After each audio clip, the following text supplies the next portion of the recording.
reach out to them. They also do virtual sessions, so you don't have to walk into their office necessarily if you're not living in those cities. There are other types of student visas. The N1 doesn't really apply to you all. It's like flight training, culinary school, that kind of thing. And then for those, we have PhD scholars here, is that right? So for those people, if you're going for a postdoc or some research scholar program, you might be going to the US on what's called a J1 visa.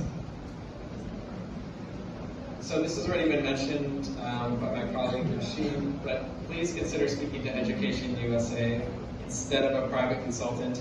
Education USA is funded by the US government. It's a free service. They'll help you figure out which school to apply to. They'll help you figure out the application process.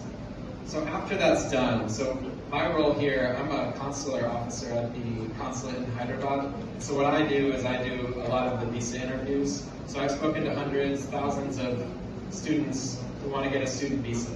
So I'll just break down the process very simply for you, and if you have questions about it, we can discuss. For about a week, and then we want to exchange the model what they're pursuing there. We are going to conduct the same thing here in the Abdullah. Yes. So, and there will be exchange of students also from there. But so far we have not accepted students. But